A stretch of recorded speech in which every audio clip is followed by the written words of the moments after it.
Extreme Foolishness TV here. This is where I talk about extreme foolishness that goes on around you.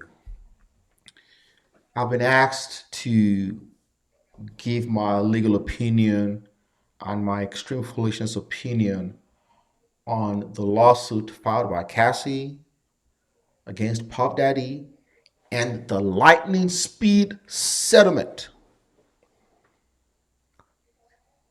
that this case settled. I never expected this case to settle this fast, not within 24 hours, but it did. First things first, a lot of people have been saying that, oh, he's guilty. As an attorney, I'm not going to be using the term guilty or whether he's guilty or not guilty. This is not a criminal action. This is a civil action. So he will either be liable for the money or not. So obviously he settled. So a confidential settlement is guaranteed.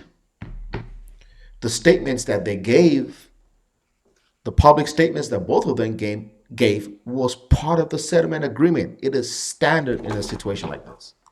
She will never be able to talk about it. And that's it. It's as simple as that. This was a lawsuit for money. This was a classic shakedown. The whole lawsuit from the beginning was drafted with a calculation to exert pressure on Puff Daddy and force a settlement. And the lawsuit did exactly that.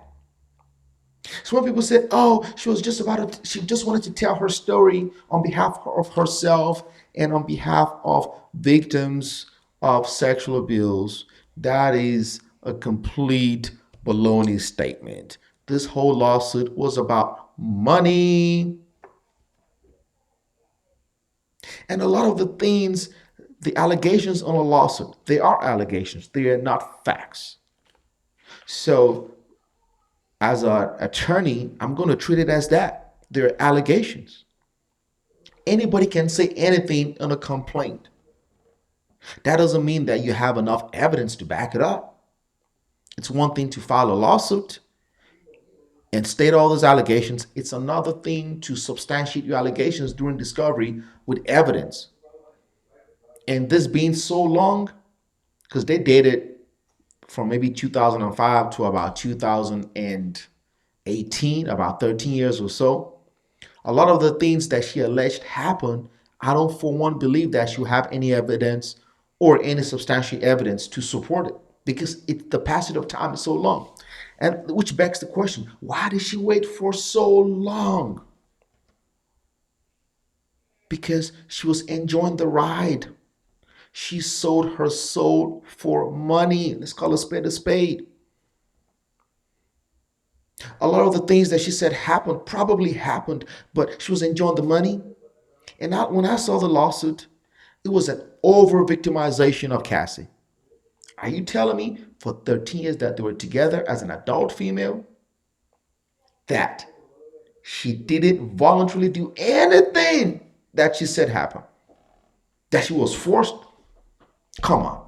Let's use our common sense, people. Let's use our common sense, man. Let's use our common sense. They dated for 13 years. Okay, she said they had male prostitutes to come have sex with her. I mean, P. Diddy had male prostitutes to have sex with her while he watched, and he pleasured himself while watching. Hello, swinging, swingers. People are acting as though this is something that is so extraordinarily salacious that doesn't happen. We know swingers do happen. Swinging does happen. Was she a willing participant? Probably, probably not. I don't know. I wasn't there. But it's not within the realm of impossibility that she enjoyed it. Okay, she said they used drugs. People use drugs all the time.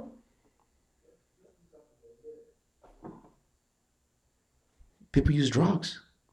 Drugs is probably the largest killer of people between 18 and 45. So using drugs, it's commonplace. This is a classic Hollywood relationship. In Hollywood, there's a lot of drug use.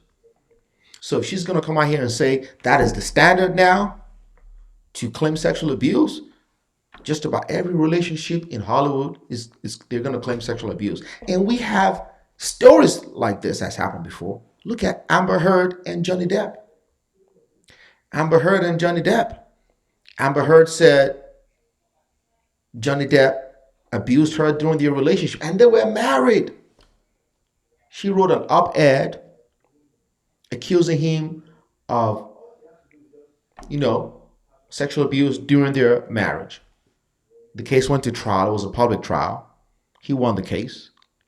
The jury found in favor of Johnny Depp and found against Amber Heard. But with Pop Daddy, he had a lot of stuff to lose. I'm sure there's a lot of things that Cassie knew that she did not want to, that Puffy did not want out. He did not want the cat out of the bag. So he just paid and bought her silence. That all of a sudden, this woman who wanted to tell her story on behalf of herself and everyone else within 24 hours now said, oh, I've decided to resolve this amicably based on circumstances under my control. If it was about telling her story, why shut up after they gave you money? This is about money. And I've seen some comments. Some women are saying, oh, Puffy threatened her to collect the money. Whatever.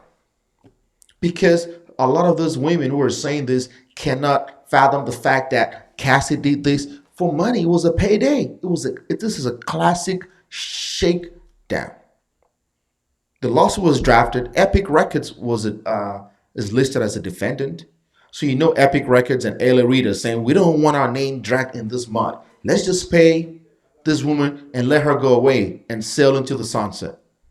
Even after she was with P. Diddy for 13 years, she left him, got married to P. Diddy's personal trainer. She's had 1 or 2 kids. She still wanted that check. She's used to the lifestyle that she had when she was with Diddy. The money is dry. The personal trainer she got married to, he has no money like that. So you see Pop Daddy, he's still popping. He's still relevant after all these years. He's still making money.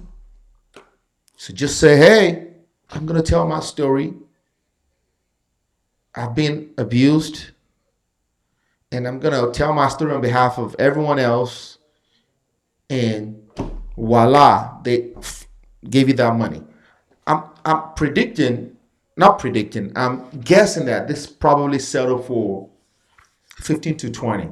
I don't believe, from my professional opinion, that this settled for 30. I think it's in the best interest of both parties to settle in any case, any civil case, because settlement is guaranteed.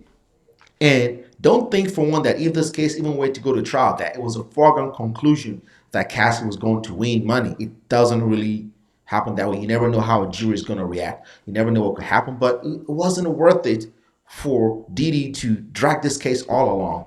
I don't think it was worth it for him. He probably felt like, hey, I'm sure Ellie Reid called him too. Like we gotta get rid of this case. It's just too much bad press. It's bad for business. We don't want this going on. And just because somebody settled doesn't mean they did it. It doesn't mean they didn't do it. It's just all it is. It's a settlement. And I guarantee you, as part of the settlement documents, there's going to be a paragraph that says no admission of any wrongdoing. That this settlement is just to buy the peace and make this case go away. That there's no admission of any wrongdoing. It's going to be obviously a confidentiality agreement that nobody is going to talk about it. You can't write any books.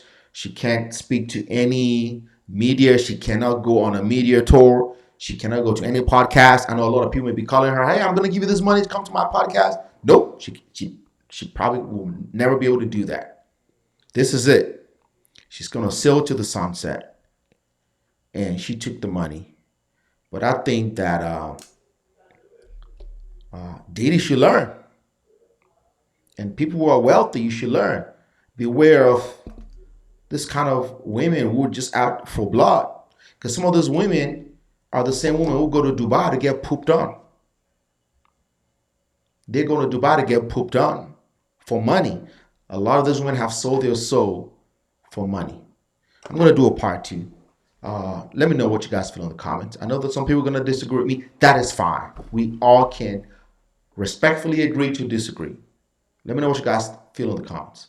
Stay safe out there, my lovely people. And most importantly, say no to extreme foolishness.